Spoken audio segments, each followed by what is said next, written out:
کیا آپ نے کبھی سوچا ہے کہ دنیا بھر کے معاشروں میں مذہب کیوں پائے جاتے ہیں؟ Why does religion exist? مذہبی خیالات کہاں سے آتے ہیں اور انسانی معاشروں میں کیسے پھیلتے ہیں؟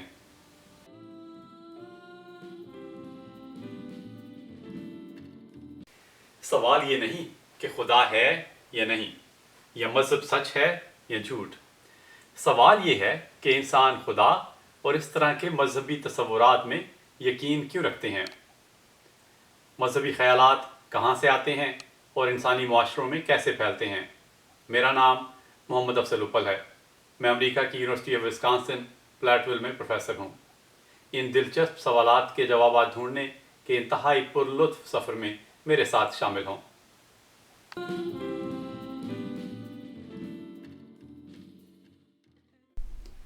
کیا سائنس اس سوال کا جواب دے سکتی ہے کہ مذہب کے وجود کی وجہ کیا ہے؟ اگر آپ یہ سوال آج سے 25 سال قبل کسی سائنسدان سے پوچھتے تو وہ آپ کو سائیکالوجی آف ریلیجن پڑھنے کا مشورہ دیتا۔ سائیکالوجی آف ریلیجن کی کتب اور سائنسی مضامین پڑھ کے آپ کو یہ پتہ چلتا کہ مذہبی اور لامذہبی لوگوں کے درمیان کیا پرسنالٹی ڈفرینسز ہیں، یعنی مذہبی اور لامذہبی لوگوں کی شخصیات میں کس طرح کے فرق پائے جاتے ہیں۔ آپ نے انٹرنیٹ پہ بھی طرح طرح کے پرسنالٹی ٹیسٹ دیکھے ہوں گے جن میں آپ سے کچھ سوالات پوچھے جاتے ہیں اور ان سوالوں کے جواب دینے کے بعد آپ کو بتایا جاتا ہے کہ آپ کی شخصیت کس قسم کی ہے، نیوروٹک ہے یا ایموشنلی اسٹیبل، اگریبل ہے یا ایکسٹروورٹ۔ تو سائیکالوجی آف ریلیجن کے ماہرین یہ تجزیہ کرتے ہیں کہ مذہبی اور لامذہبی لوگوں کی شخصیات میں کیا فرق ہیں۔ انہوں نے اپنی تحقیق سے یہ پتہ چلایا کہ مذہبی لوگ لامذہبی لوگوں سے زیادہ خوش رہتے ہیں اور لامذہبی لوگ انسانوں کی برابری میں زیادہ یقین رکھتے ہیں۔ لیکن یہ ریسرچ اس سوال کا جواب دینے سے قاصر ہے کہ مذہب کا وجود ہے ہی کیوں دنیا بھر کے لوگ مذہبی خیالات میں یقین رکھتے ہیں۔ 1990 کی دہائی میں ایک فرینچ اینتھروپولوجسٹ پاسکل بوئے نے، جو اس وقت امریکہ کی واشنگٹن یونیورسٹی میں پروفیسر تھے، انہوں نے کہا کہ اگر ہم یہ جاننا چاہتے ہیں کہ مذہب کا وجود کیوں ہے تو پھر ہمیں انسانی شخصیت کا نہیں بلکہ انسانی سوچ کا مطالعہ کرنا پڑے گا، یہ جاننے کے لیے کہ انسان جب مذہبی عقائد کو سنتے ہیں تو وہ انہیں کیسے سمجھتے اور کیسے یاد رکھتے ہیں اور یہ عقائد معاشروں میں کیسے پھیلتے ہیں۔ پروفیسر بوئے نے کہا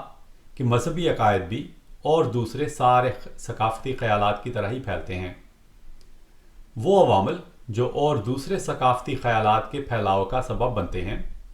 وہی عوامل مذہبی خیالات کے پھیلاؤ کے ذمہ دار بھی ہوتے ہیں۔ دوستو، آپ نے شاید سائنس کی ایک نئی شاخ جس کا نام ہے کاگنیشن اینڈ کلچر، اس کا نام پہلے نہ سنا ہو۔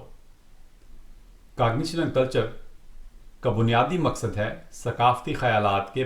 معاشروں میں پھیلاؤ کے عمل کو سمجھنا۔ چونکہ کسی خیال کے معاشرتی پھیلاؤ کے لیے لازمی ہے کہ وہ خیال ایک انسان کے ذہن سے دوسرے انسان کے ذہن میں منتقل ہو،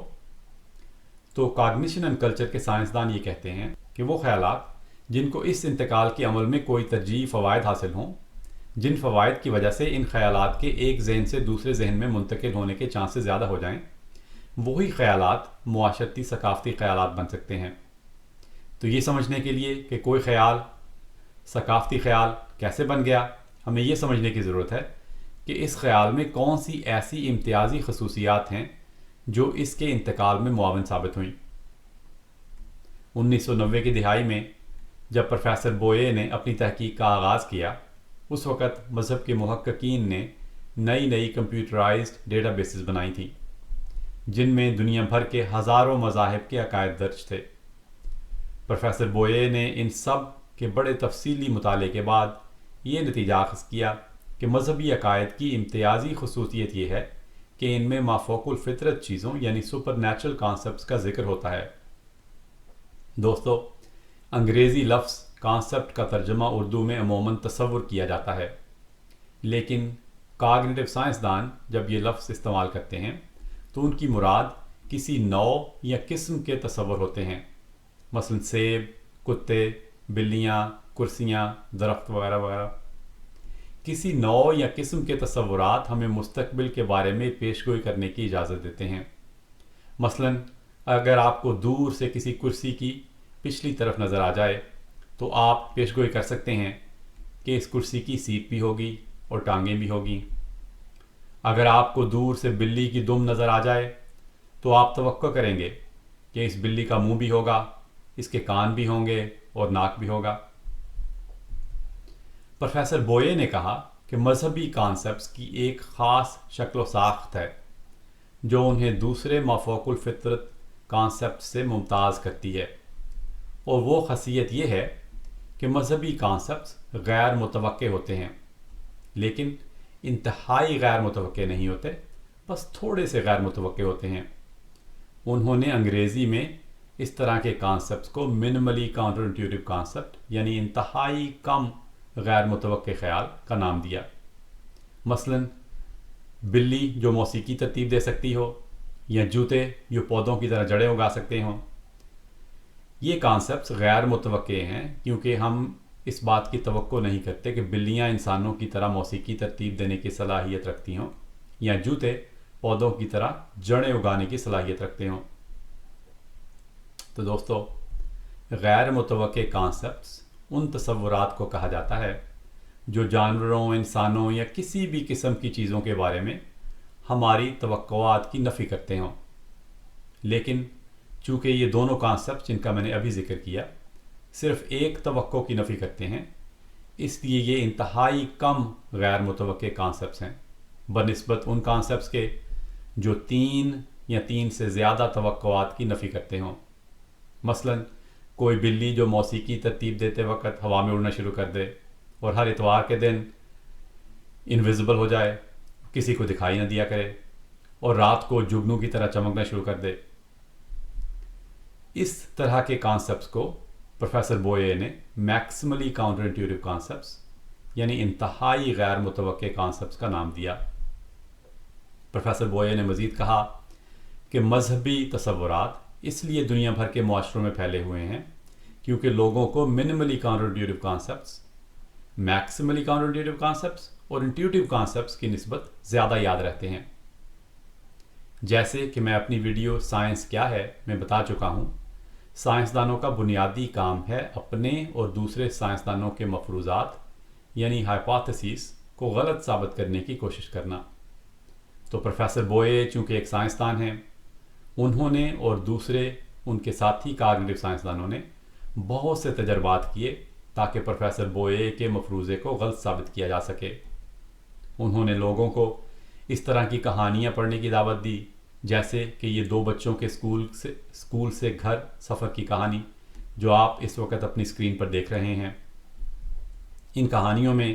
متوقع، انتہائی کم غیر متوقع اور انتہائی زیادہ غیر متوقع تصورات شامل تھے۔ ان کہانیوں کو پڑھنے کے بعد سائنسدانوں نے ان لوگوں کو کہا کہ جو کہانیاں تم نے ابھی پڑھی ہیں انہیں یاد کر کے ہمیں سناؤ۔ لوگوں نے جب یہ کہانیاں سنائیں تو سائنسدانوں نے دیکھا کہ واقعی لوگوں کو انتہائی کم غیر متوقع کانسیپٹس زیادہ اچھی طرح یاد رہے۔ تو جب یہ سارے تجربات پروفیسر بوئے کے مفروضے کو غلط ثابت کرنے میں ناکام ہو گئے تو سائنسدانوں کے ذہنوں میں اس مفروضے کی وقت بہت بڑھ گئی اور وہ اسے ایک مستند اصول سمجھنے لگے۔ پروفیسر بوئے نے سائنس کی اس نئی شاخ کا نام رکھا کاگنیٹو سائنس آف ریلیجن یعنی مذہب کی ذہنیات۔ مذہب کی ذہنیات مذہبی ذہنیت اور کردار کا کاگنیٹو سائنس کی روشنی میں مطالعہ کرنے کا نام ہے۔ مذہب کی سائنس پہلی سائنس ہے جو اس سوال کا جواب ڈھونڈنے کی کوشش کرتی ہے کہ مذہب کے وجود کی وجہ کیا ہے، کہ انسان خدا اور اس طرح کے دوسرے مذہبی تصورات میں یقین کیوں رکھتے ہیں، مذہبی تصورات کہاں سے آتے ہیں اور معاشروں میں کیسے پھیلتے ہیں، انسانی دماغ کی وہ کون سی خصوصیات ہیں جن کی وجہ سے انسانوں کے دماغوں میں تو مذہبی تصورات پائے جاتے ہیں جبکہ دوسرے جانور جن میں انسانوں کی طرح بات چیت کرنے کی صلاحیت ہونے کے باوجود مذہبی تصورات نہیں پائے جاتے۔ ایسا کیوں ہے؟ دیکھیں،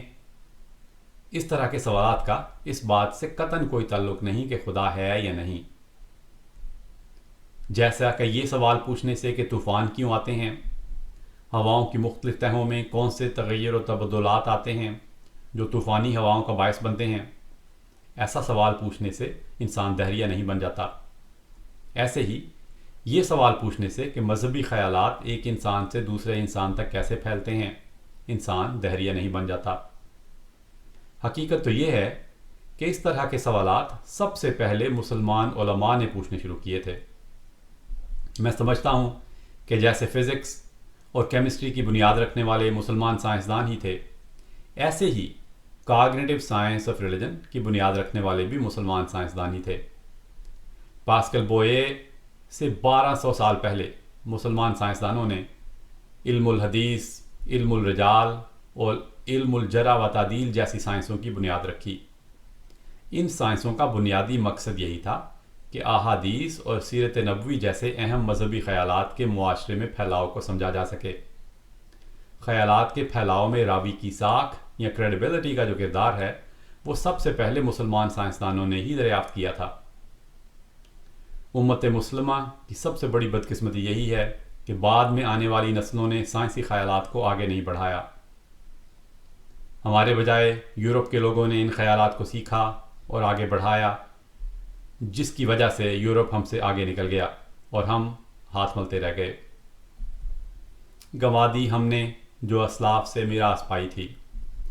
ثریا سے زمیں پر آسمان نے ہم کو دے مارا۔ حکومت کا تو کیا رونا کہ وہ ایک عارضی شے تھی، نہیں دنیا کے آئینے مسلم سے کوئی چارہ۔ مگر وہ علم کے موتی کتابیں اپنے آبا کی، جو دیکھیں ان کو یورپ میں تو دل ہوتا ہے سپارہ۔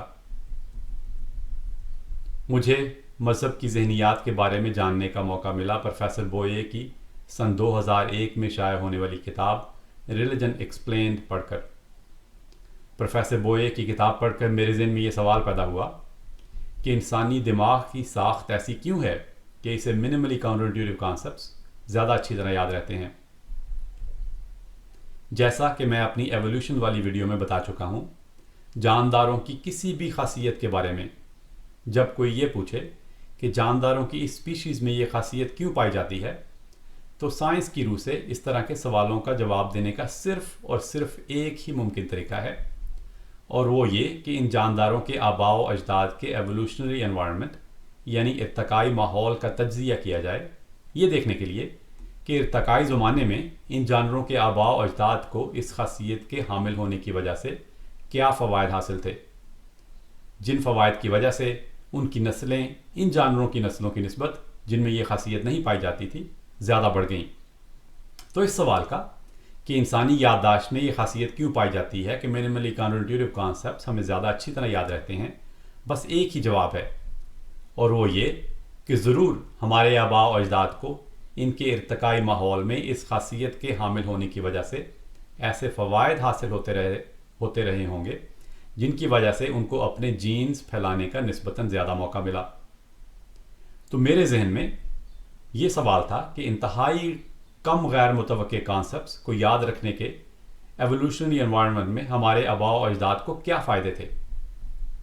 مجھے کاگنیٹو سائنسدان راجر شینک کی لرننگ فرام فیلئر تھیوری یاد آئی، جس میں وہ یہ کہتے ہیں کہ کسی بھی جانور کی یادداشت کا مقصد ہے دنیا کے بارے میں اتنا علم اکٹھا کرنا جس کو استعمال کر کے وہ جانور مستقبل کے بارے میں پیش گوئی کر سکتا ہو۔ مستقبل کے بارے میں پیش گوئی کر کے جانور بہت سے فائدے حاصل کر سکتے ہیں، جیسے کہ خوراک کو اپنے حریفوں سے پہلے ڈھونڈ لینا یا افزائش نسل کے لیے زیادہ اچھے ساتھی کو پا لینا۔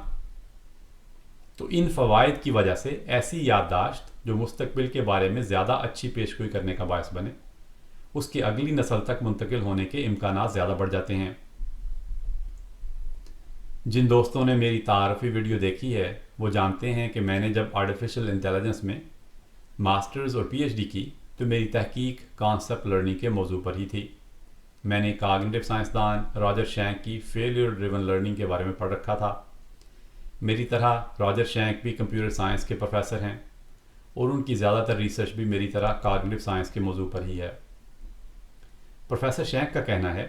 کہ کسی جانور یا روبوٹ کی اچھی پیشن گوئی کرنے والی یادداشت تبھی بن سکتی ہے جب وہ غیر متوقع واقعات اور غیر متوقع اشیاء پر زیادہ دھیان دے۔ پروفیسر شینک کہتے ہیں کہ جب ہم کوئی ایسی چیز دیکھتے ہیں جو ہماری توقعات پر پوری نہیں اترتی تو اس سے ہماری یادداشت میں کسی کمی کی نشاندہی ہوتی ہے۔ اس لیے پروفیسر شینک نے کسی غیر متوقع چیز کے پانے کو لرننگ اپرچونٹی یعنی سیکھنے کے موقع کا نام دیا ہے، کیونکہ جب ہماری توقعات کی خلاف ورزی ہوتی ہے تو اس سے ہمیں پتہ چلتا ہے کہ ہمارے ماحول کے بارے میں ہمارے علم میں کوئی کمی رہ گئی ہے جسے پورا کرنے کے لیے ہمیں کچھ سیکھنے کی ضرورت ہے۔ اس کمی کو پورا کر کے ہم اپنے علم کو اور پختہ کر سکتے ہیں اور اپنے ماحول کے بارے میں پیشن گوئی کرنے کی اپنی صلاحیت کو مزید بہتر بنا سکتے ہیں۔ اکثر دفعہ اس کمی کے ازالے کا سب سے بہترین طریقہ یہ ہوتا ہے کہ یادداشت میں ایک نئے کانسیپٹ کا اضافہ کر لیا جائے۔ تو پروفیسر شینک کی فیلئر ڈریون لرننگ کی تھیوری سے مجھے یہ تو سمجھ آ گئی کہ غیر متوقع کانسیپٹس ہمیں اس لیے زیادہ اچھی طرح یاد رہتے ہیں تاکہ ہم اپنے ماحول کے بارے میں زیادہ اچھی پیش گوئیاں کر سکیں۔ لیکن یہ سمجھ ابھی بھی نہیں آ رہی تھی کہ میکسیملی کاؤنٹر انٹیوٹیو کانسیپٹس یعنی انتہائی زیادہ غیر متوقع کانسیپٹس ہمیں کیوں اچھی طرح یاد نہیں رہتے۔ میں نے اس سوال کا جواب ڈھونڈنے کے لیے سائیکالوجی کی کتابوں کا ازسر نو مطالعہ کرنا شروع کیا۔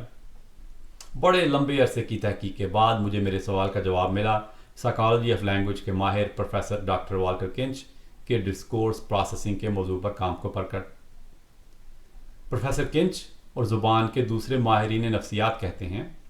کہ انسان جب کوئی تحریر پڑھتے ہیں تو ان کے دماغ میں دو طرح کے عوامل کار فرما ہوتے ہیں، پریڈکشن یعنی پیش گوئی اور پوسٹ ڈکشن یعنی توجیہ۔ اگر آپ کوئی کہانی مثلا شیر چوہے کی کہانی پڑھ رہے ہوں تو میں آپ کو کہانی کے درمیان میں روک دوں اور آپ سے پوچھوں کہ اس کہانی میں آگے کیا ہونے والا ہے، تو جو باتیں آپ مجھے بتائیں گے انہیں ہم کہیں گے پریڈکشن یعنی پیش گوئی۔ امریکی ماہر نفسیات ولسن ٹیلر نے اس طریقہ کار کا نام رکھا ہے کلوز پروسیجر۔ اب فرض کریں کہ آپ نے جو مجھے بتایا ہو ویسا نہ ہو بلکہ آپ کی توقعات کے خلاف ہو۔ مثلا آپ کا خیال ہو کہ شیر چوہے کو واقعی کھا جائے گا، لیکن اس کے بجائے کہانی کے مصنف نے لکھا ہو کہ چوہا شیر کو یہ پیشکش کرے کہ اگر آج تو مجھ پر میری جان بخشنے کا احسان کرے تو میں تیرا احسان چکا دوں گا۔ زبان کے ماہرین نفسیات کہتے ہیں کہ جب کسی کہانی کے قارئین کوئی غیر متوقع کانسیپٹ دیکھتے ہیں تو فطرتی طور پر ان کے ذہن میں یہ سوال اٹھتا ہے کہ ایسا کیوں ہے کہ کہانی کے مصنف نے یہ غیر متوقع بات کیوں لکھی۔ اس سوال کا جواب تلاش کرنے کے لیے انسانی ذہن توجیحات اور تعویلات بنانے کی کوشش میں مصروف ہو جاتا ہے۔ توجیحات اور تعویلات بنانے کے ذہنی عمل کو پروفیسر کنچ نے اپنی کتاب کمپریہنشن میں پوسٹ ڈکشن کا نام دیا ہے۔ انہوں نے کہا کہ انسانوں کو وہی باتیں یاد رہتی ہیں جن کی وہ کوئی توجیہ یا تعویل تلاش کرنے میں کامیاب ہو جاتے ہیں۔ مثلا شیر اور چوہے کی کہانی میں چوہے کی پیشکش اگرچہ آپ کے لیے غیر متوقع تھی، لیکن اگر آپ اس کی توجیہ بنا لیں کہ چونکہ یہ ایک اخلاقی کہانی ہے جس کا مقصد ہے بچوں کو احسان کا بدلہ احسان کا سبق سکھایا جائے، اس لیے اس کہانی میں یہ غیر متوقع تصور شامل کیا گیا ہے، تو پھر آپ کو چوہے کی پیشکش والا غیر متوقع تصور زیادہ یاد رہے گا۔ تو پروفیسر شینک اور پروفیسر کنچ کی تحقیق کے بارے میں پڑھنے سے مجھے یہ پتہ چلا کہ یہ دو مختلف عناصر ہیں جو کانسیپٹس کی یادداشت پر اثر انداز ہوتے ہیں۔ ایک تو ہوا ان کانسیپٹس کی پریڈکٹیبلٹی، یعنی ان کانسیپٹس کی پیش گوئی کرنا کسی قاری کے لیے کتنا آسان ہے۔ وہ کانسیپٹس جن کی پیش گوئی کرنا آسان ہو انہیں ہم کہیں گے کہ وہ زیادہ پریڈکٹیبل ہیں، جیسے کہ متوقع کانسیپٹس مثلا کالی بھینس۔ اور وہ کانسیپٹس جو غیر متوقع ہوں یعنی ہمارے لیے ان کی پیش گوئی کرنا مشکل ہو انہیں ہم کہیں گے کہ وہ کم پریڈکٹیبل ہیں، مثلا ہوا میں اڑنے والی بھینس۔ پروفیسر شینک کی فیلئر ڈریون لرننگ تھیوری ہمیں یہ بتاتی ہے کہ خیالات جتنے زیادہ غیر متوقع ہوں ہمیں اتنے ہی زیادہ یاد رہنے چاہیے۔ اور دوسرا عنصر ہوا ان کانسیپٹ کی پوسٹ ڈکٹیبلٹی، یعنی کسی قاری کے لیے ان تصورات کی ان کے سیاق و سباق میں توجیہ کرنا کتنا آسان ہے۔ وہ کانسیپٹس جن کی توجیہ کرنا کسی قاری کے لیے آسان ہو وہ زیادہ یاد رہتے ہیں، اور وہ کانسیپٹس جن کی توجیہ کرنا مشکل ہو وہ کم یاد رہتے ہیں۔ اب اگر ہم ان دونوں عناصر یعنی پریڈکٹیبلٹی اور پوسٹڈکٹیبلٹی کو ایک ہی گراف میں پلاٹ کریں تو ہم دیکھ سکتے ہیں کہ مختلف قسم کے کانسیپٹس اس گراف میں کہاں پہ فٹ آتے ہیں۔ اگر ہم ایکس ایکسس پہ پوسٹڈکٹیبلٹی کو پلاٹ کریں تو پوسٹڈکٹیبلٹی بڑھے گی بائیں سے دائیں طرف کو، تو وہ کانسیپٹس جن کی توجیہ کرنا مشکل ہو وہ آئیں گے بائیں طرف، کیونکہ ان کی پوسٹڈکٹیبلٹی کم ہے، جیسے کہ غیر متوقع کانسیپٹس،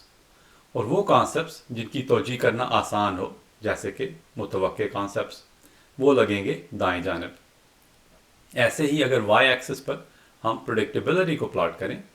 تو پریڈکٹیبلٹی بڑھے گی نیچے سے اوپر کی طرف، تو وہ کانسیپٹس جن کی پیش گوئی کرنا آسان ہو ان کی پریڈکٹیبلٹی زیادہ ہوگی تو وہ لگیں گے اوپر کی طرف، اور وہ کانسیپٹس جن کی پیش گوئی کرنا مشکل ہو یعنی ان کی پریڈکٹیبلٹی کم ہو تو وہ لگیں گے نچلی طرف۔ اگر ہم انٹیوٹیو کانسیپٹس یعنی متوقع تصورات، منیملی کاؤنٹر انٹیوٹیو کانسیپٹس یعنی بہت کم غیر متوقع تصورات، اور میکسیملی کاؤنٹر انٹیوٹیو کانسیپٹس یعنی انتہائی زیادہ غیر متوقع تصورات کو اس ایک ہی گراف میں لگائیں تو ہم دیکھیں گے کہ انٹیوٹیو کانسیپٹس ادھر اوپر دائیں کونے میں لگیں گے، کیونکہ ان کی پیش گوئی کرنا بھی آسان ہے اور ان کی توجیہ کرنا بھی آسان۔ میکسیملی کاؤنٹر انٹیوٹیو کانسیپٹس لگیں گے نیچے بائیں طرف والے کونے میں، کیونکہ ان کی پیش گوئی کرنا بھی مشکل اور ان کی توجیہ کرنا بھی مشکل، اور دائیں طرف نچلے کونے میں ہوں گے منیملی کاؤنٹر انٹیوٹیو کانسیپٹس، کیونکہ ان کی پیش گوئی کرنا تو مشکل ہے لیکن ان کی توجیہ کرنا آسان ہے۔ اور وہ کانسیپٹس جو غیر متوقع ہوں یعنی ہمارے لیے ان کی پیش گوئی کرنا مشکل ہو انہیں ہم کہیں گے کہ وہ کم پریڈکٹیبل ہیں، مثلا ہوا میں اڑنے والی بھینس یا موسیقی ترتیب دینے والی بلی۔ پروفیسر شینک کی فیلئر ڈریون لرننگ تھیوری ہمیں یہ بتاتی ہے کہ خیالات، تصورات جتنے زیادہ غیر متوقع ہوں اتنے ہی زیادہ یاد رہنے چاہیے۔ اور دوسرا آنسر ہوا ان کانسیپٹس کی پوسٹ ڈکٹیبلٹی، یعنی ان تصورات کے ان کے ماحول میں موجودگی کی توجیہ یا تعویل کرنے کی صلاحیت، اور وہ کانسیپٹس جن کی توجیہ کرنا کسی قاری کے لیے آسان ہو وہ اسے زیادہ یاد رہتے ہیں، اور وہ کانسیپٹس جن کی توجیہ کرنا کسی قاری کے لیے مشکل ہو وہ اس قاری کو کم یاد رہتے ہیں۔ اگر ہم ان دونوں عناصر یعنی پریڈکٹیبلٹی اور پوسٹڈکٹیبلٹی کو اکٹھا کر کے ایک ہی گراف میں پلاٹ کریں تو ہم دیکھ سکتے ہیں کہ مختلف قسم کے کانسیپٹس اس گراف میں کہاں فٹ آتے ہیں۔ اگر ہم ایکس ایکسس پہ پوسٹڈکٹیبلٹی کو پلاٹ کریں تو پوسٹڈکٹیبلٹی بڑھے گی بائیں طرف سے دائیں طرف، تو وہ کانسیپٹس جن کی توجیہ کرنا آسان ہو وہ آئیں گے بائیں طرف، اور وہ کانسیپٹس جن کی توجیہ کرنا مشکل ہو وہ لگیں گے دائیں طرف۔ ایسے ہی اگر وائی ایکسس پہ ہم پریڈکٹیبلٹی پلاٹ کریں تو پریڈکٹیبلٹی بڑھے گی نیچے سے اوپر، تو وہ کانسیپٹ جن کی پیش گوئی کرنا آسان ہو وہ آئیں گے نیچے، اور وہ کانسیپٹ جن کی پیش گوئی کرنا مشکل ہو وہ اوپر کی طرف لگیں گے۔ اگر ہم انٹیوٹیو یعنی متوقع تصورات، منیملی کاؤنٹر انٹیوٹیو کانسیپٹس یعنی بہت کم غیر متوقع تصورات، اگر ہم انٹیوٹیو کانسیپٹس یعنی متوقع تصورات، منیملی کاؤنٹر انٹیوٹیو کانسیپٹس یعنی انتہائی کم غیر متوقع تصورات، اور میکسیملی کاؤنٹر انٹیوٹیو کانسیپٹس یعنی انتہائی زیادہ غیر متوقع تصورات کو اس گراف میں لگائیں گے تو دیکھیں گے کہ انٹیوٹیو کانسیپٹس ادھر اوپر بائیں طرف والے کونے میں لگیں گے، کیونکہ ان کی پیش گوئی کرنا بھی آسان ہے اور ان کی توجیہ کرنا بھی آسان۔ میکسیملی کاؤنٹر انٹیوٹیو کانسیپٹس لگیں گے اوپر دائیں طرف والے کونے میں، کیونکہ ان کی پیش گوئی کرنا بھی مشکل ہے اور ان کی توجیہ کرنا بھی مشکل۔ بائیں طرف نچلے کونے میں ہوں گے منیملی کاؤنٹر انٹیوٹیو کانسیپٹس، کیونکہ ان کی پیش گوئی کرنا تو مشکل ہے لیکن ان کی توجیہ کرنا آسان ہے۔ اس تحقیق سے میں نے یہ تھیوری بنائی کہ انسانوں کو وہ کانسیپٹس زیادہ اچھی طرح یاد رہتے ہیں جن کی پیش گوئی کرنا تو مشکل ہے لیکن ان کی توجیہ کرنا آسان،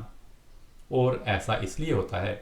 کیونکہ وہ تصورات جن کی پیش گوئی کرنا مشکل ہو وہ ہماری یادداشت میں خامی کی نشاندہی کرتے ہیں، اور اس خامی کو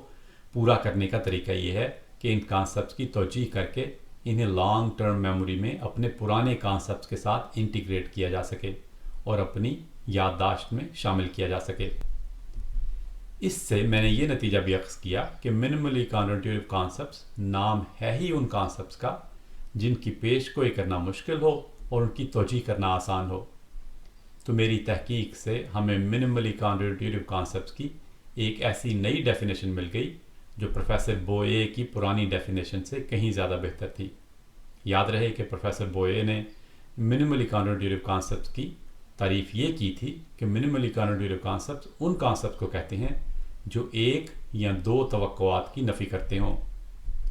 یہ ایک بڑی آربیٹریری اور بے جواز سی ڈیفینیشن ہے۔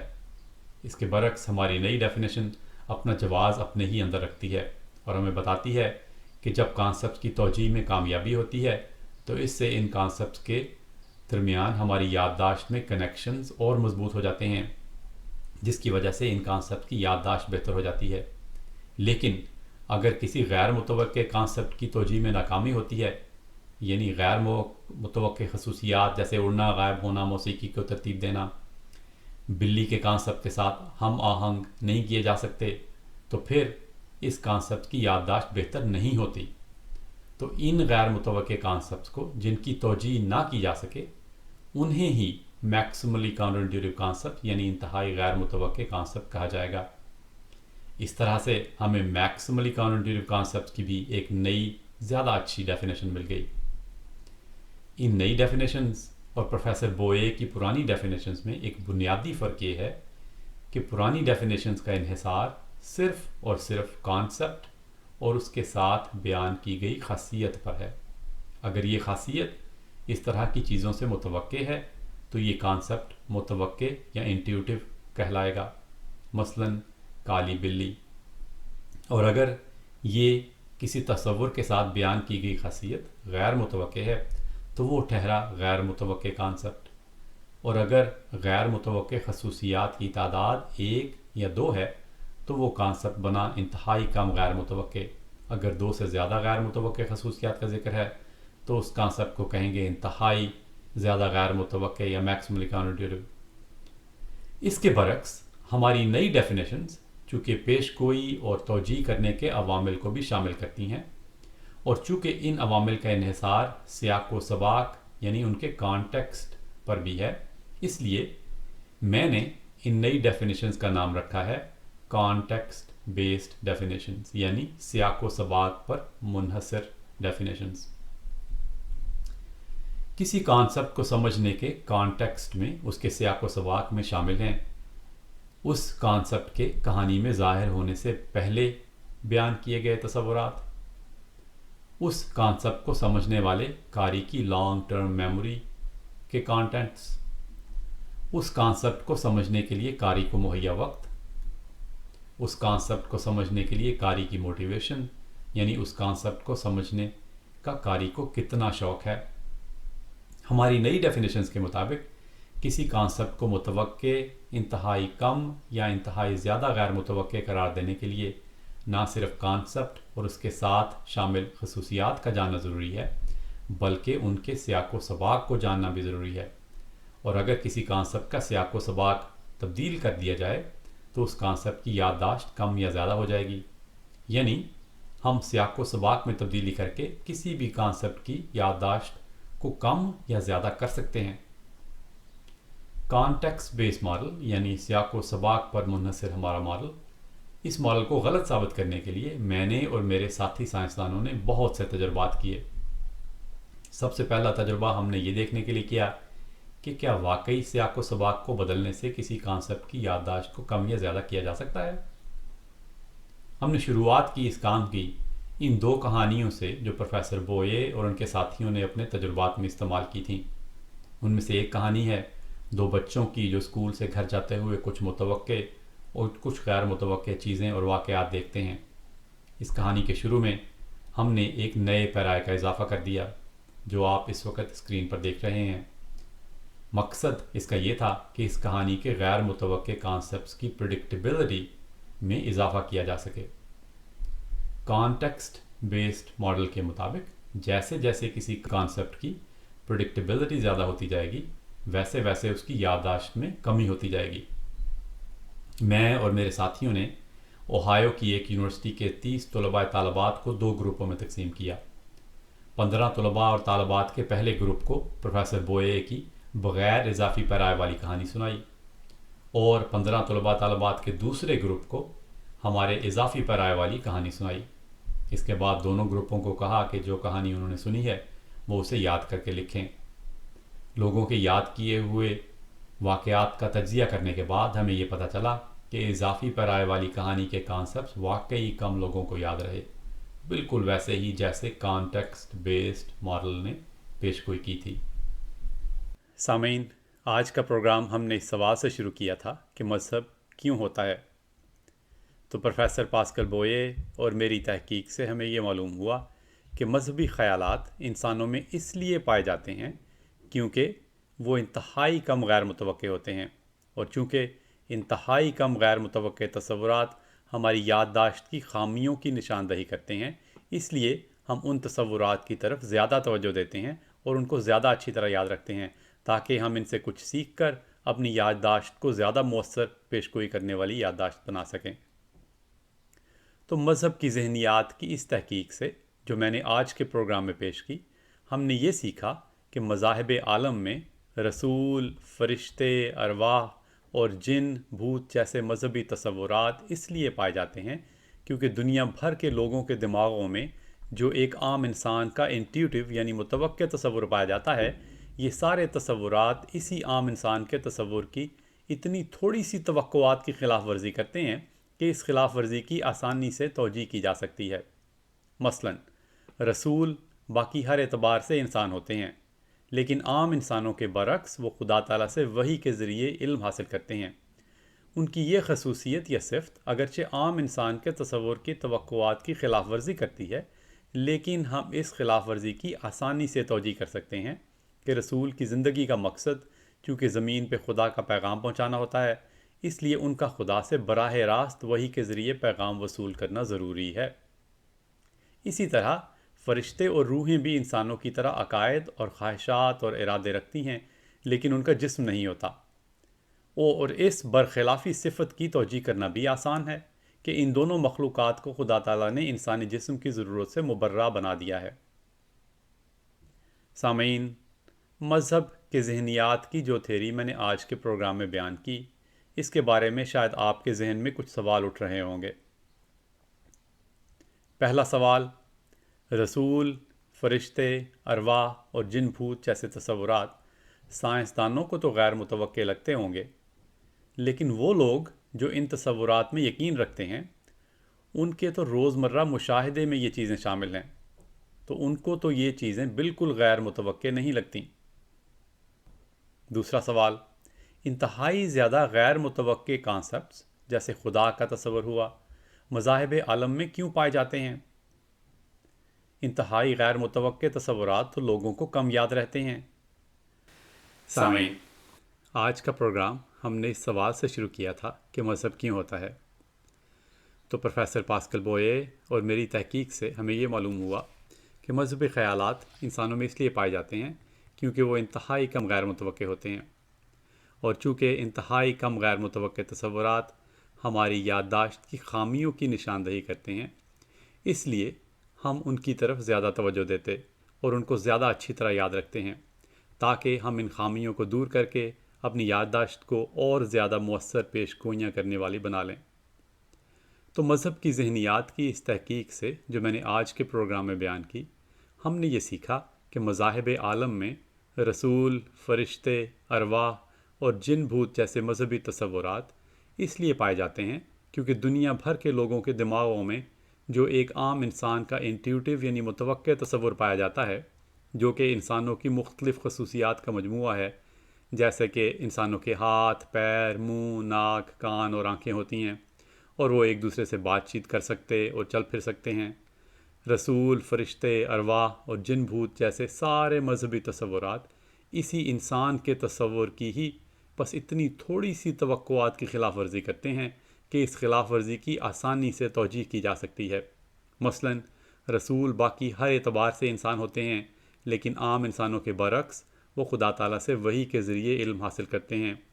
ان کی یہ خصوصیت اگرچہ عام انسان کے تصور کی توقعات کی خلاف ورزی کرتی ہے، لیکن ہم اس کی آسانی سے توجیہ کر سکتے ہیں کہ رسول کی زندگی کا مقصد چونکہ زمین پہ خدا کا پیغام پہنچانا ہوتا ہے، اس لیے ان کا خدا سے براہ راست وحی کے ذریعے پیغام وصول کرنا ضروری ہے۔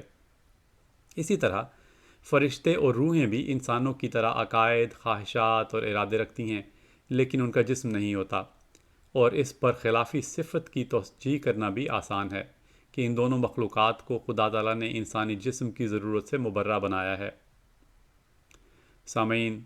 مذہب کے ذہنیات کی جو تھیوری میں نے آج کے پروگرام میں بیان کی ہے، اس کے بارے میں شاید آپ کے ذہن میں کچھ سوالات اٹھ رہے ہوں گے۔ پہلا سوال، مکی ماؤس اور رسول دونوں انتہائی کم غیر متوقع تصورات ہیں اور اسی لیے دنیا بھر کے انسانی معاشروں میں پھیل چکے ہیں۔ انتہائی کم غیر متوقع تصورات چاہے مذہبی ہوں یا سیکولر ہوں، وہ انسانی یادداشت میں اپنی جگہ بنانے کی صلاحیت میں ایک برابر ہیں، لیکن مذہبی خیالات کے ساتھ لوگوں کی جو والہانہ عقیدت ہے وہ مکی ماؤس جیسے سیکولر خیالات کے ساتھ نہیں ہوا کرتی۔ اس کی کیا وجہ ہے؟ دوسرا سوال، رسول، فرشتے، ارواح اور جن بھوت جیسے تصورات سائنسدانوں کو غیر متوقع لگتے ہوں گے، لیکن جو لوگ ان تصورات میں یقین رکھتے ہیں ان کے تو روزمرہ مشاہدے میں شامل ہیں، ان کو تو بالکل غیر متوقع نہیں لگتے۔ تو ایسا کیوں ہے؟ تیسرا سوال، انتہائی غیر متوقع تصورات جیسے خدا کا تصور مذاہب عالم میں کیوں پائے جاتے ہیں؟ انتہائی زیادہ غیر متوقع تصورات تو لوگوں کو کم یاد رہتے ہیں، انہیں تو مذاہب عالم کا حصہ نہیں ہونا چاہیے، تو پھر ایسا کیوں ہے؟ چوتھا سوال، خدا، رسول، فرشتے، ارواح اور جن بھوت جیسے خیالات تو ہزاروں سال پرانے زمانے میں انسانی معاشروں میں پھیلے ہوئے تھے، وہ آج کل تو نہیں پھیل رہے۔ آج کل کے زمانے میں تو جو نت نئے مذہبی نظریات نکل رہے ہیں، کیا کاگنیٹو سائنس آف ریلیجن یا مذہب کی ذہنیات ہمیں ان کے بارے میں بھی بتا سکتی ہے؟ سامعین، ان اعتراضات کے جواب سننے کے لیے میرے یوٹیوب چینل کو، جس کا نام ہے مثالی نظریات اور حقائق، ضرور سبسکرائب کریں اور میری کاگنیٹو سائنس آف ریلیجن کے بارے میں باقی ویڈیوز کو بھی ضرور دیکھیں۔ اور اگر آپ کا بھی مذہب کی ذہنیات کے بارے میں کوئی سوال ہے تو یہاں نیچے کامنٹس میں لکھیں یا مجھے ای میل کریں idealsrealities@gmail.com۔ بہت شکریہ۔